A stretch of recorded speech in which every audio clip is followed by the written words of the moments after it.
Only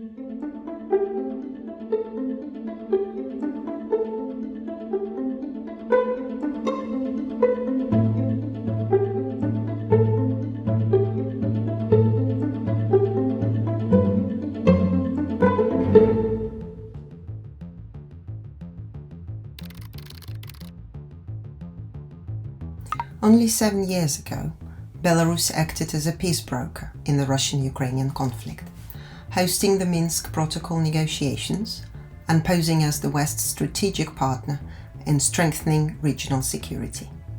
It has since turned into a launchpad for Russia's full-blown invasion of Ukraine. Belarusian leadership's trajectory, from a peacemaker to a pawn in Russia's unprovoked assault on its neighbor, is yet another outcome of the incomplete Belarusian revolution of 2020. In its 3 decades of independence since the collapse of the Soviet Union, Belarus has only had one elected president. Alexander Lukashenko has held a tight grip on power ever since he won the country's first and last democratic presidential election in 1994. His authoritarian regime eliminated political opponents, placed tight restrictions on mass media and non-governmental organizations, and used the state police and security apparatus to crack down on dissent and civil society. In return, Belarusians were promised economic stability, social equity, peace, public respect for Soviet history, and job security for those who worked in the state sector of the economy.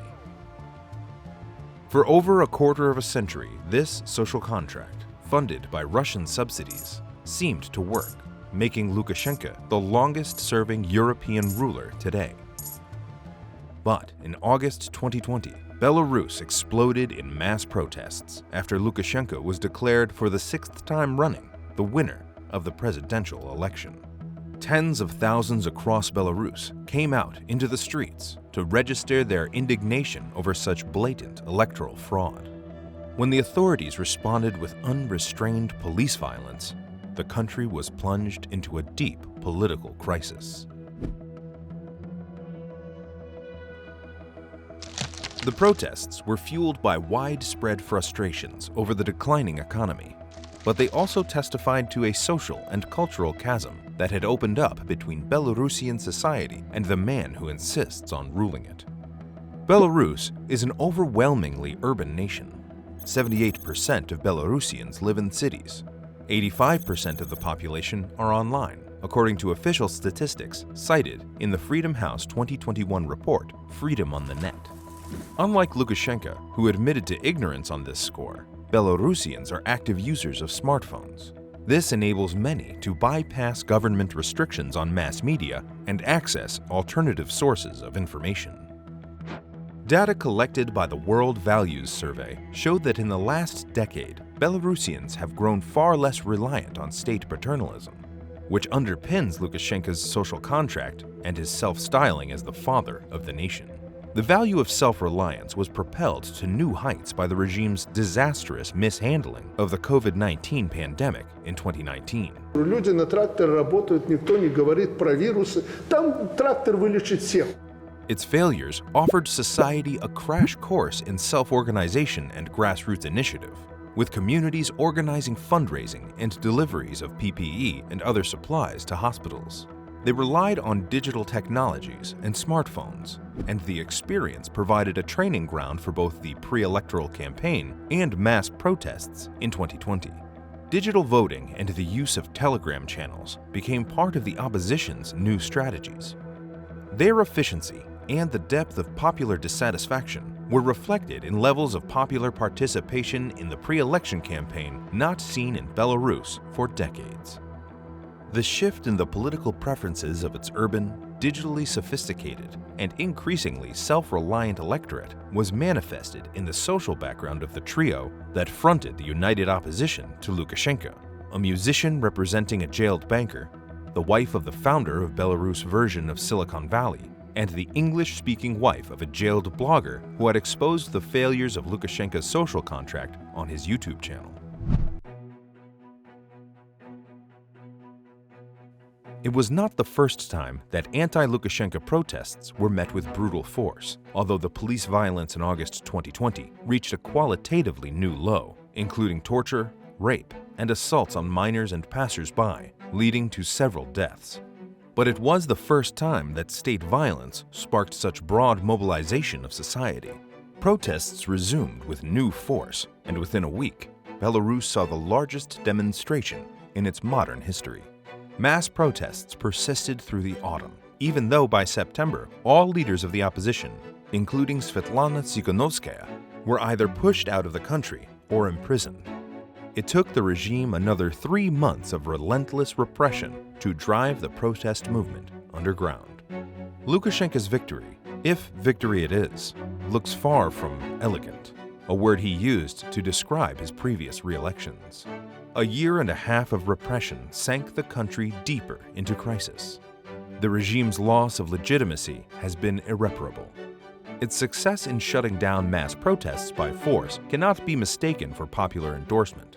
According to polls by the London-based Chatham House, Belarusian society is polarized, but only a minority, between 27 and 30%, support Lukashenko. The widespread fear of persecution means that this share is probably even smaller. Repression of a majority can be costly to maintain. It also produced what is likely to be the worst emigration crisis in decades, depriving Belarus of many highly skilled specialists, although the precise numbers are difficult to estimate. Tikhanovskaya's team has consolidated abroad as a government in exile. Its strategy involves galvanizing the international community into putting increasing diplomatic and financial pressure on the regime, while also maintaining links to protest communities at home. Western governments' responses were somewhat slow off the ground, but now multiple sanctions target Belarus' main exporting industries, such as potash mining, as well as Lukashenko's closest associates and family. Sanctions intensified after Belarus hijacked an international plane in May 2021, and again after it provoked a small-scale migrant crisis on its border with Poland later that year. Most significantly, the breakdown in relations coupled with the crisis at home pushed Lukashenko further into the arms of the Kremlin. If Moscow hesitated initially, it is now taking full advantage of the situation.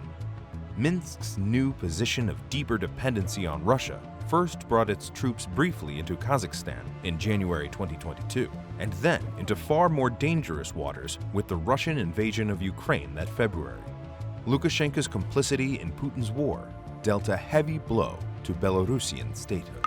The Lukashenko regime held on, but it has become extremely brittle. History tells us that repression, however costly, can last. Consider, for example, the Soviet-backed socialist states in Eastern Europe in the second half of the 20th century. But history also shows that such regimes could collapse very quickly, once the propping power is no longer willing or able to back them. Given its longevity and determination to use violence to hold on to power, the Lukashenko regime might seem unlikely to fall. But as the events of 2020 showed, things can change rapidly. For decades, Lukashenko faced no serious challenger, but a most unlikely opponent in the form of Svetlana Tikhanovskaya emerged seemingly out of the blue and within weeks spearheaded the greatest challenge to Lukashenko's regime in its entire existence. The economic and social frustrations that fueled that challenge have not gone away, but instead have been amplified by repression and will be propelled further by the fresh wave of sanctions imposed on Belarus for its involvement in Russia's war in Ukraine. Lukashenko's participation in that invasion blew apart another crucial promise of his social contract, the absence of war. Peace has been a central value of Belarusian collective mentality since the Second World War. In the post-Soviet world, Belarusians preferred a position of neutrality between Russia and the West. Being dragged into an international conflict right on their own doorstep could push the crisis at home to new depths. The Belarusian revolution has stalled, but it is not finished. And as history again tells us, military conflicts often provide the spark for revolutionary flames.